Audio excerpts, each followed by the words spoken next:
CRMS.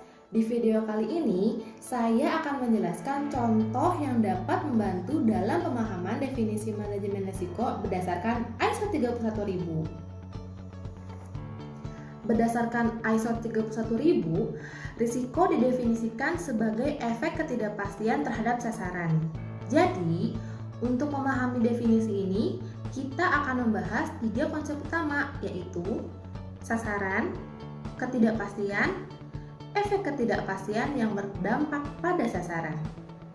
Yuk pahami konsep-konsep ini memakai contoh. Misalnya, ini Pak Ali. Untuk contoh, kita akan fokus pada salah satu sasaran spesifik Pak Ali, yaitu Pak Ali harus menghadiri meeting dengan investor besok pukul 9 pagi. Pak Ali harus hadir tepat waktu.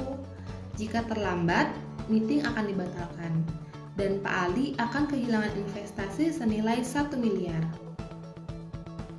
Jadi, sasaran Pak Ali di sini adalah untuk menghadiri meeting sebelum jam 9 agar meeting bisa dimulai tepat jam 9.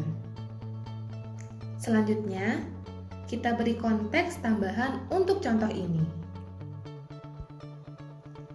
Di sini tempat tinggal Pak Ali.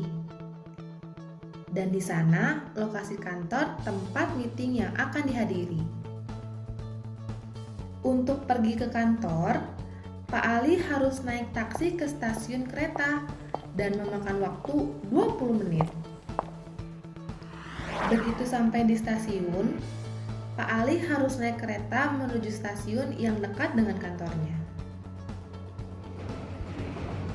Perjalanan naik kereta memakan waktu 45 menit dan Pak Ali biasanya harus menunggu selama 5 menit untuk naik ke kereta.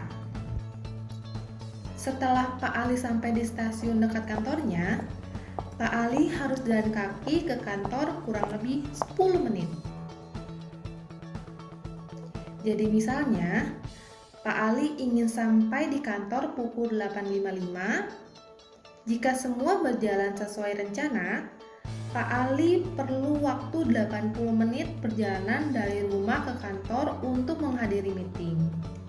Sehingga, Pak Ali harus berangkat dari rumah paling lambat pukul 7.35. Kita sekarang sudah punya konteks dari sasaran Pak Ali.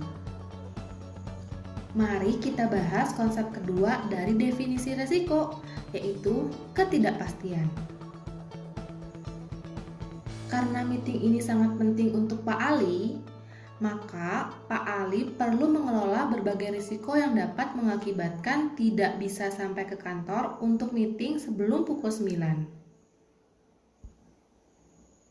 Untuk memahami risiko, pertama, Pak Ali perlu memahami berbagai ketidakpastian dari konteks ini.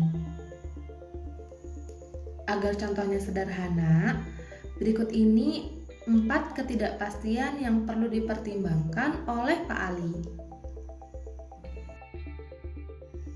Apakah Pak Ali bisa bangun tepat waktu dan siap naik taksi ketika taksinya datang? Apakah taksi bisa datang tepat waktu dan sampai ke stasiun dalam waktu 20 menit? Apakah kereta dapat beroperasi tepat waktu dan sampai ke stasiun tujuan dalam waktu 45 menit? Apakah Pak Ali bisa jalan kaki dari stasiun ke kantor dalam waktu 10 menit? Perlu dicatat bahwa Pak Ali bisa mempengaruhi beberapa ketidakpastian.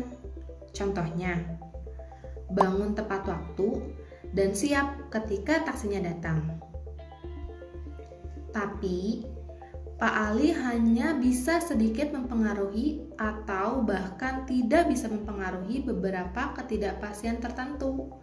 Misalnya, kedatangan taksi dan operasional kereta tepat waktu.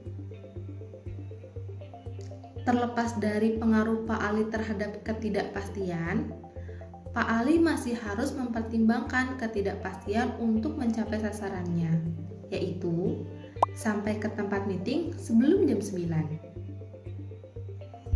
Sekarang, mari kita pahami konsep efek ketidakpastian. Efek ketidakpastian dapat dinyatakan sebagai kejadian potensial ditambah dampaknya. Yuk kita lihat setiap ketidakpastian menimbulkan kejadian potensial apa dan bagaimana dampaknya. Agar lebih sederhana, kita akan bahas satu kejadian potensial untuk tiap ketidakpastian.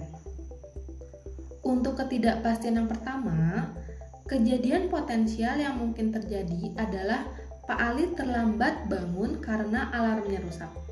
Dampaknya, Pak Ali belum siap ketika taksinya datang, sehingga tidak bisa sampai ke tujuan tepat waktu untuk meeting.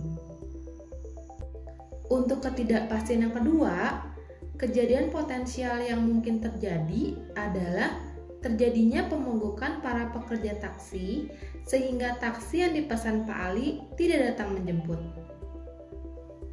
Dampaknya, Pak Ali tidak bisa melakukan perjalanan untuk hadir di meeting.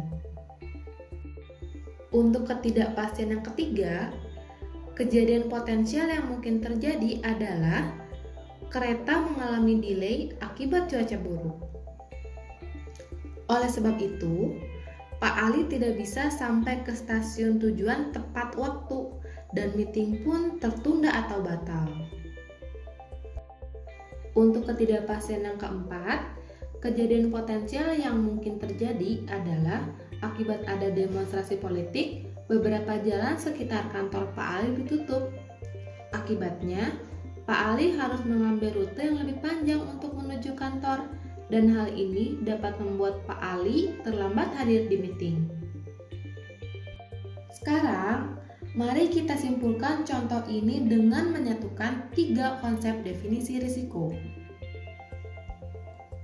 Untuk memahami risiko, sangat penting bagi kita untuk memahami sasaran dari subjek, bisa individu, organisasi, proyek atau produk, dan lain-lain.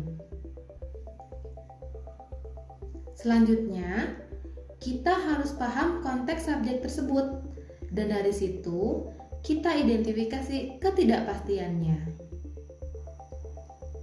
Setelah mengidentifikasi berbagai ketidakpastian, kita bisa identifikasi efek dari setiap ketidakpastian tersebut terhadap sasaran, yaitu kejadian potensial dan dampaknya, yang mana merupakan kunci dalam mendefinisikan risiko. Itulah contoh yang dapat membantu dalam pemahaman definisi risiko berdasarkan ISO 31000. Tulis komentar dan feedback kalian di kolom komentar ya. Thanks for watching.